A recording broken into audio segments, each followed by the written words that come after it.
Hi everyone, Alexandra Jarrett, Jupiter Returns, here with your weekly day-by-day astrology forecast for the week of April the 5th to the 12th. A week of change, lots going on again, similar to last week. Things ending, things beginning. So let's dive straight in and just acquaint ourselves with where we are right now. Forgive yourself if you've been feeling kind of overwhelmed or like you're sinking or being flooded with information. We had Mercury retrograde at the beginning of Pisces. Mercury not awfully comfortable in the sign of Pisces anyway. Pisces tends to represent a lack of order, essentially. It's the creative flow. Mercury is happier over here in the sign that he rules, which is Virgo, where there's more discipline, more structure, more order to things, more precision.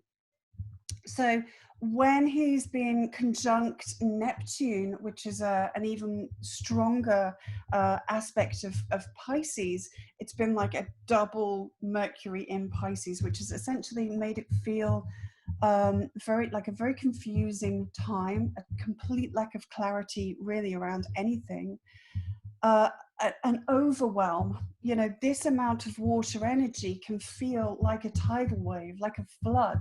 So an overwhelm or a flooding of information and different kinds of ideas, disruptions to sleep, and just a general chaotic feel, a feel of ungroundedness and a feeling of being disorganized.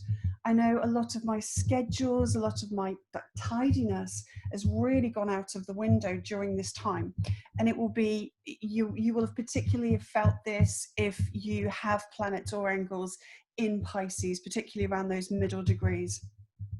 So the good news to start the week is that Mercury is now separating from Neptune, moving away and moving towards the very end of Pisces, which is good news in terms of giving us a little bit more clarity and a little bit more organization and just feeling like there's an order to things once more.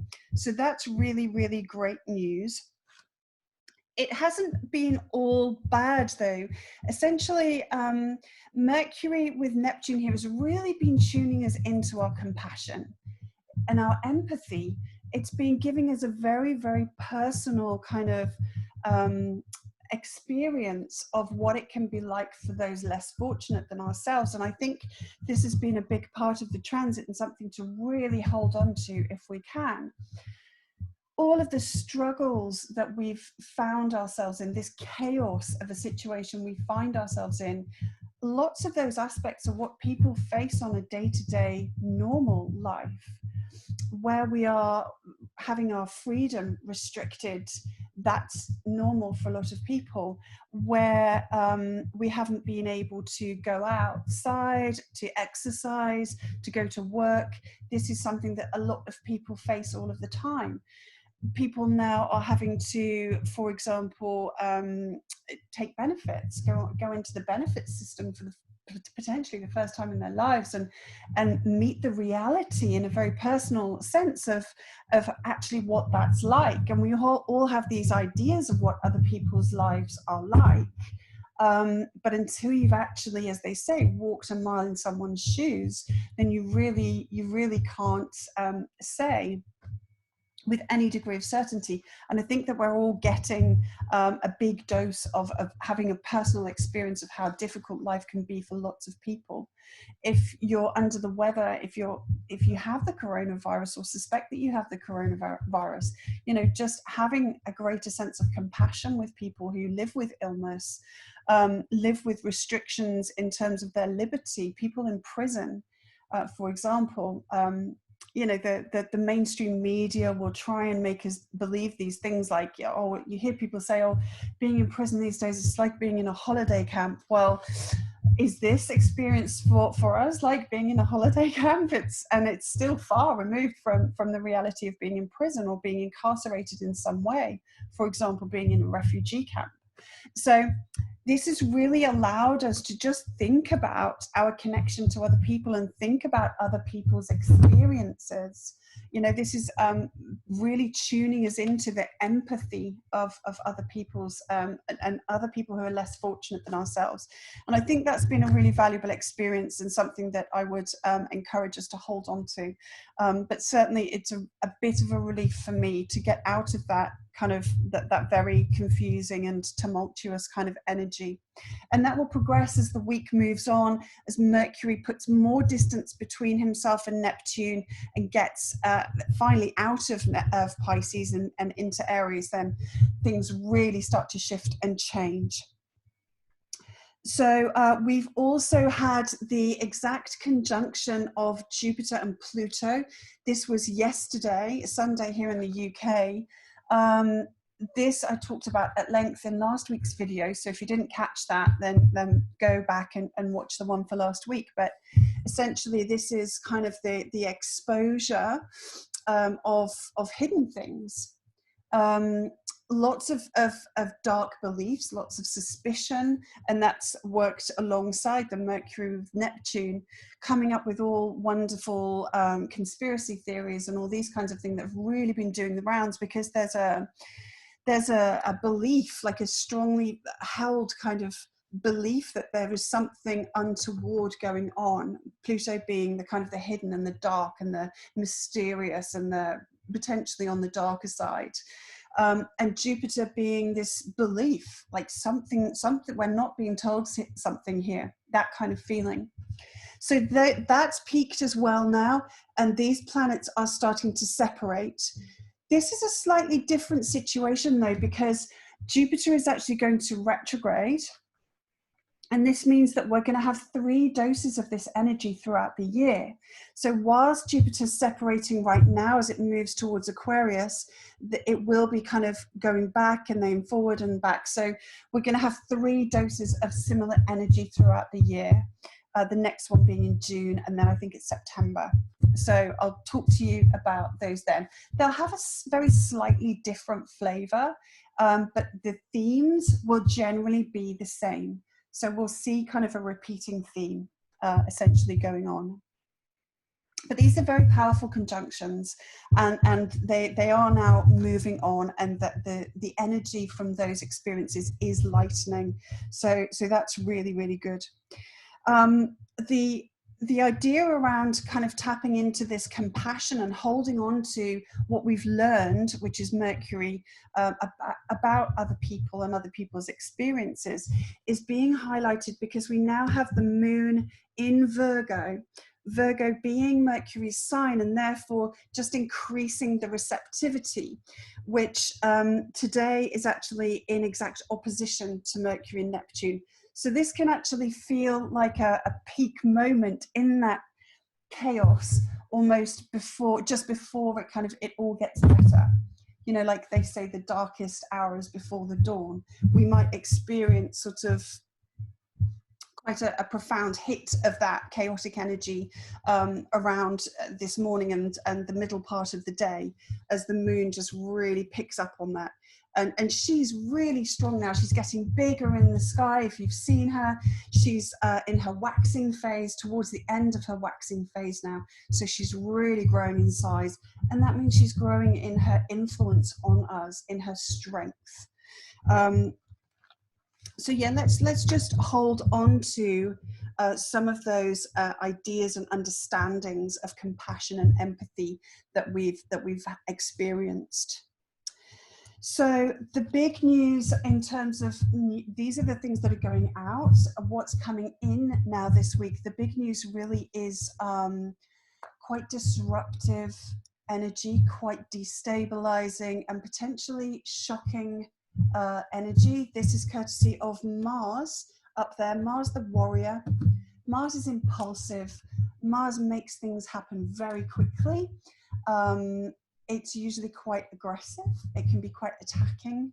And Mars is forming a square aspect to Uranus, the Great Awakener. Uranus is the planet of change. He really, really, really makes us want to break free from something. It's very rebellious kind of energy, a very, how would I describe? He just wants to wake us up and shake us awake. You know, and it can be a bit of a rude awakening with Aquarius energy. If we found ourselves getting stuck in a rut in life, then you know, this is what Uranus's job is to do, and say, come on, wake up. There's more to life than this. Be alive, you know, be authentic, be real, be yourself, be true. It's all about that kind of feeling. So when we have these two planets in a hard aspect, there can be a very disruptive and shocking kind of destabilizing energy. We add to that the fact that these are in so Mars is in Aquarius and Uranus is in Taurus, and they're both fixed signs. So fixed signs generally like stability. They want things to stay the same. They like things sort of just so. So they're not really comfortable with surprises and change being thrust upon them. So it almost makes that change even more profound in a way, because it's kind of resisted for some time. It's a little bit more explosive. Uranus is one of the rulers of Aquarius, so there's some receptivity going on there. This is the sign of the digital realm, Aquarius. So this is very much about the internet, telecommunications. It's non-centralized connections with people. So it's a very nervy energy. Our nervous system is ruled by this kind of Uranian vibration.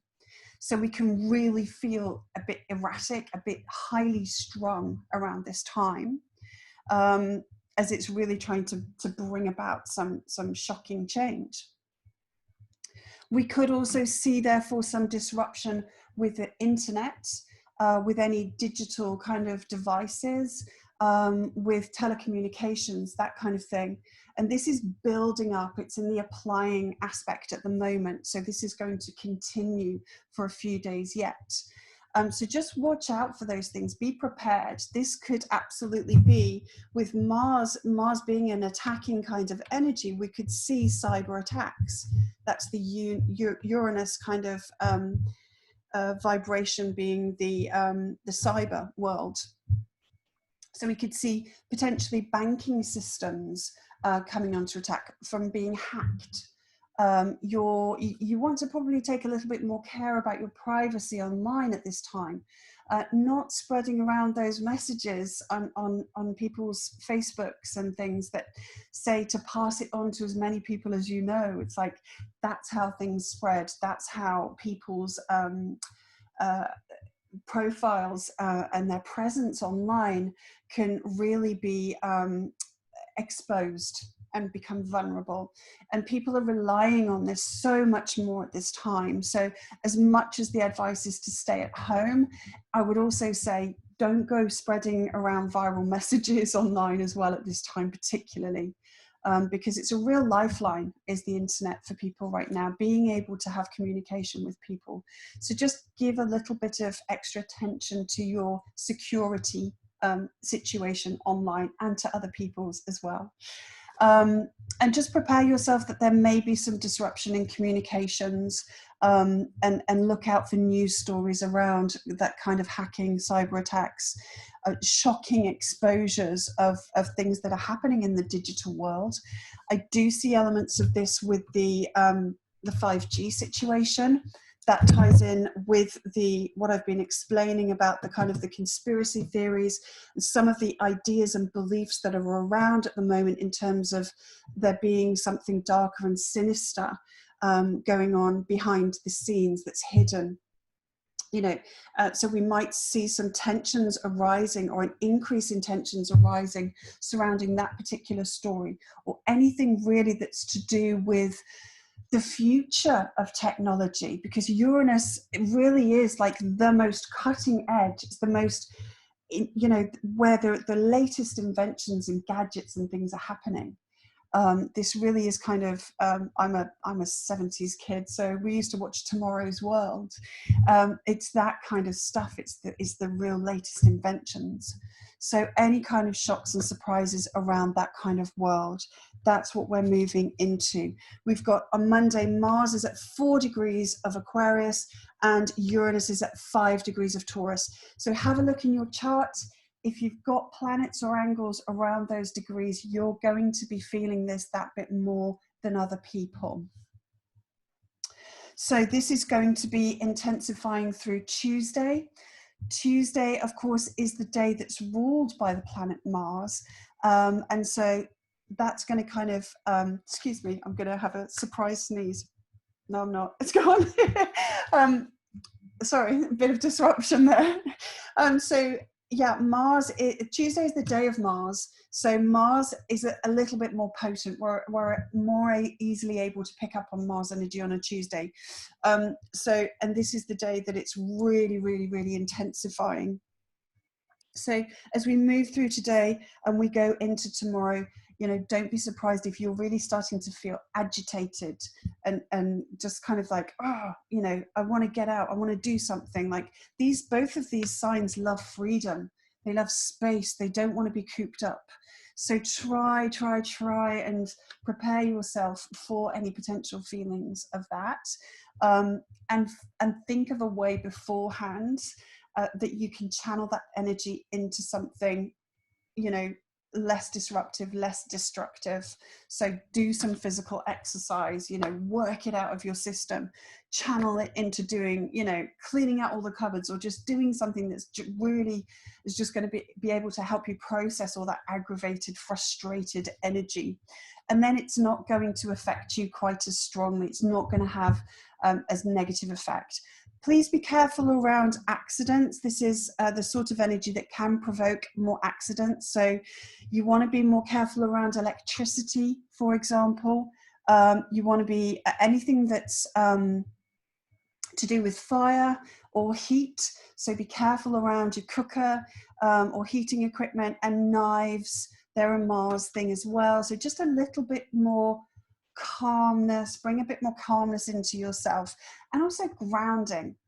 Whatever it is that you do to connect to the earth, to earth yourself, we're being electrified essentially, and we need that earthing to kind of channel it, pull it through, and disperse it into the earth. So whatever you do personally for grounding, you can buy some great equipment online now to help with grounding and earthing. Time spent in nature is wonderful. Getting your bare feet in the soil, in the grass, in the sand, wherever you live, that's just going to help, you know, stabilize and calm and ground you.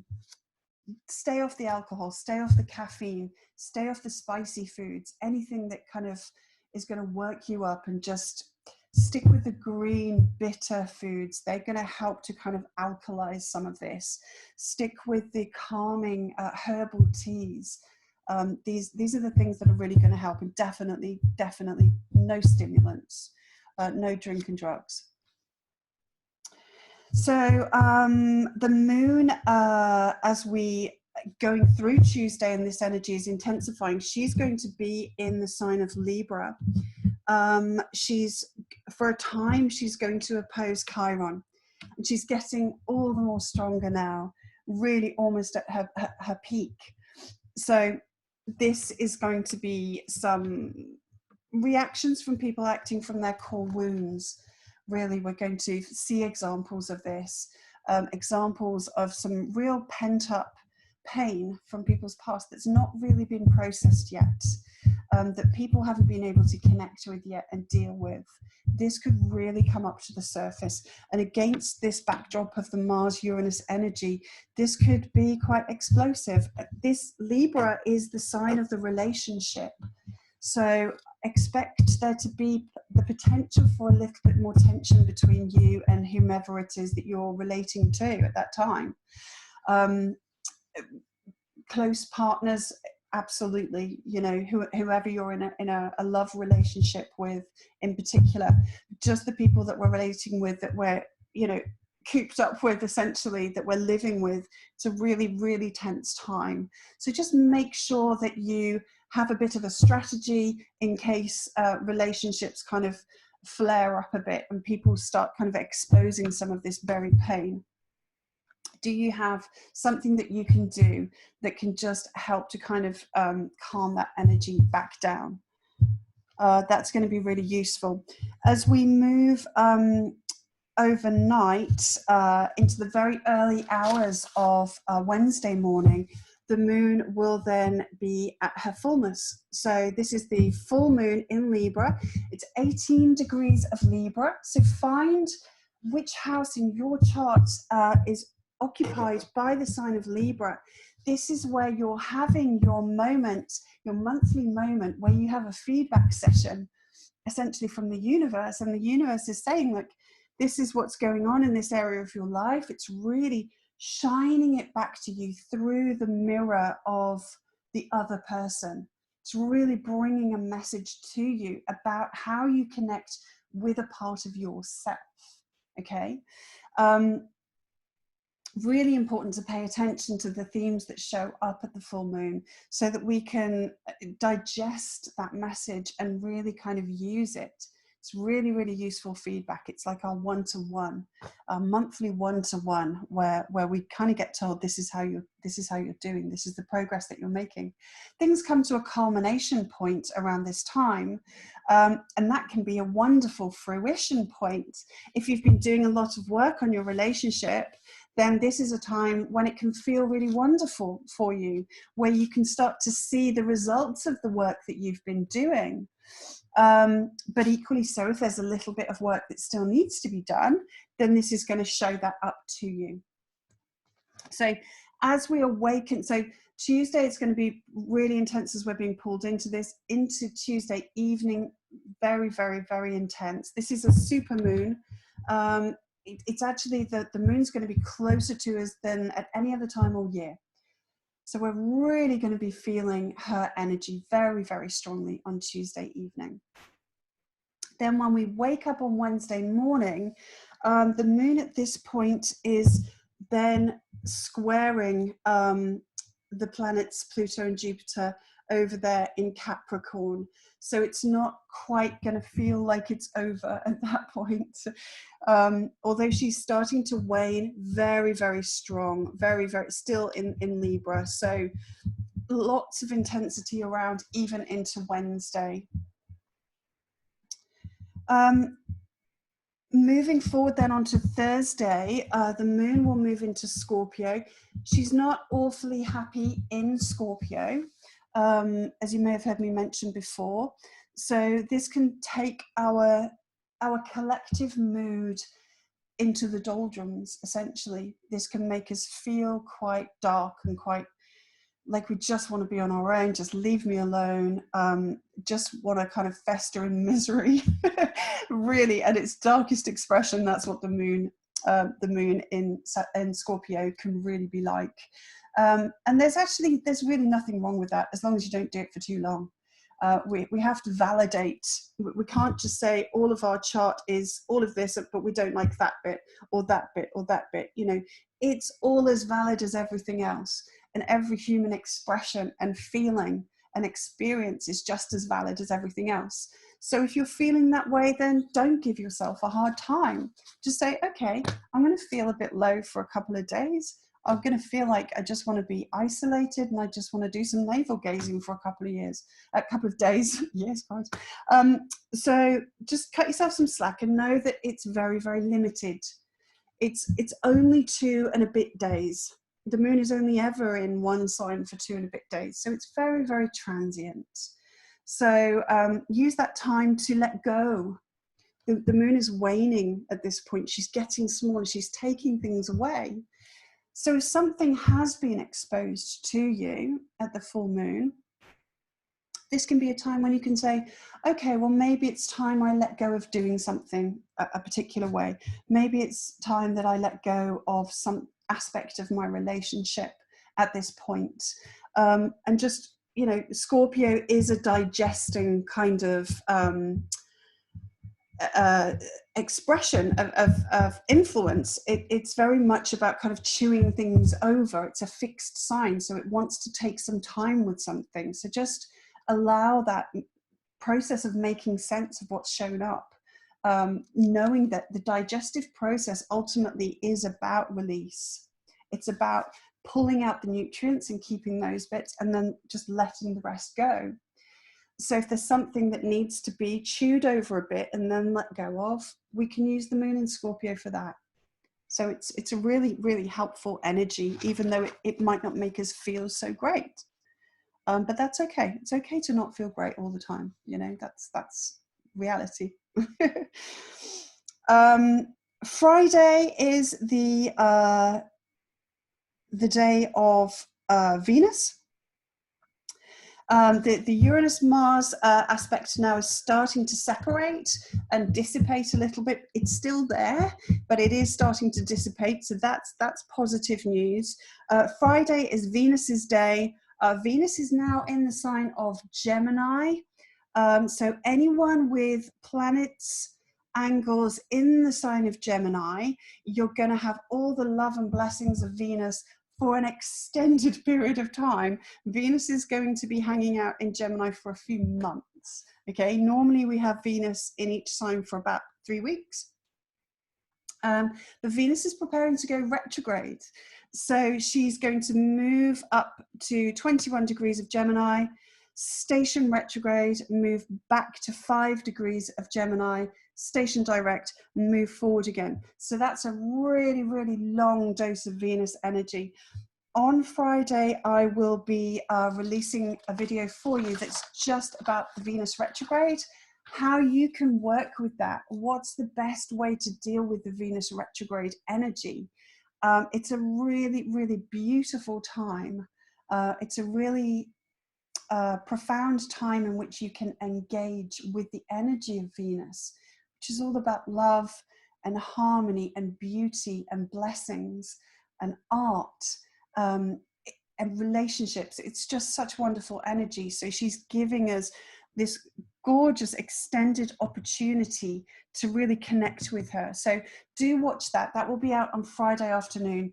Check into that. I'm going to be giving you loads of hints and tips as to how you can pull out the best from Venus's journey through Gemini, because she'll be moving into shadow next week. So watch out for that.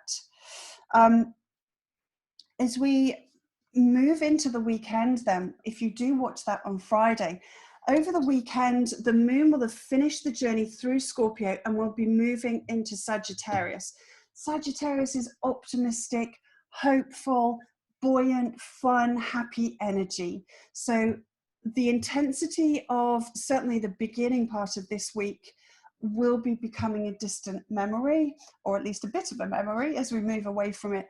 And our spirits will get lifted as the moon moves from Scorpio and into Sagittarius. Just before that happens, on Friday evening, the very last degree, when the moon is at the very last degree of Scorpio, is when Mercury will also be at the very last degree of Pisces, and they're going to be trining each other. And I'd love to hear your feedback on this aspect. If you experience this personally, Mercury has had a really long journey through Pisces, and it can really tap us into some of our deeper realms, our subconscious life, our intuitive life, our psychic powers. Visions and dreams can really, really happen now.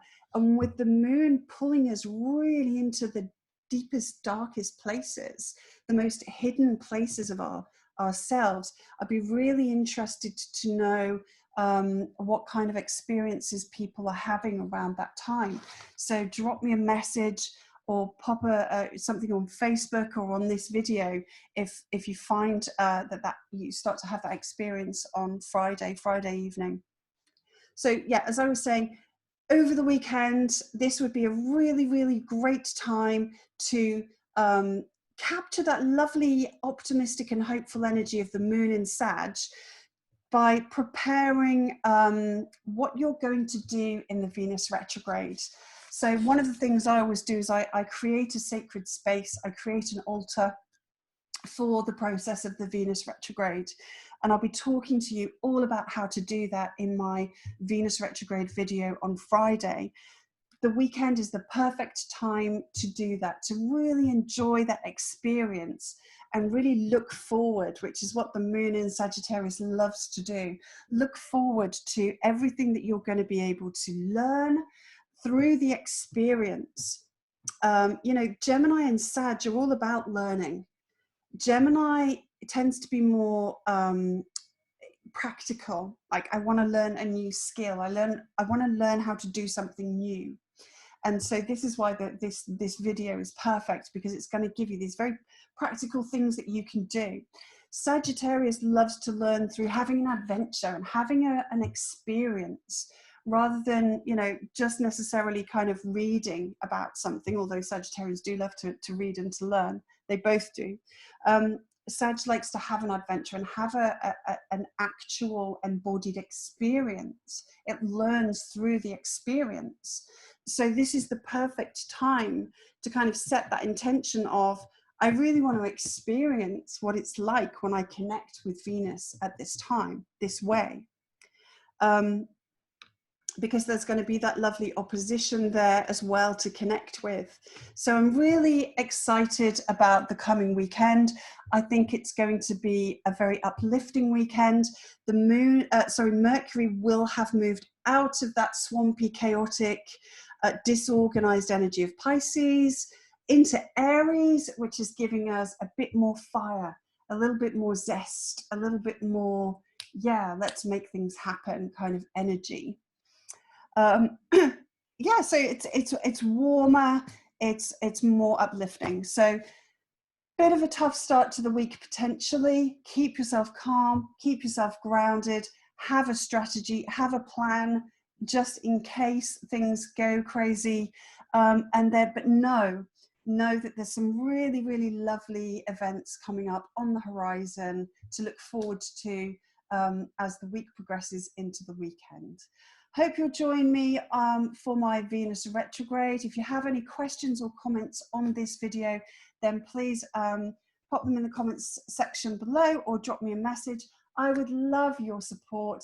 If you could give me a like or a love or a share. Do subscribe to my YouTube channel. I put all sorts of things on there, not just the weekly forecast video. And that's something that I'm looking to expand with time as well. So to make sure you don't miss out on anything, some of them are time sensitive. For example, if I do short ceremonies for people, I'm just capturing, say, for example, a full moon or a new moon or something like that.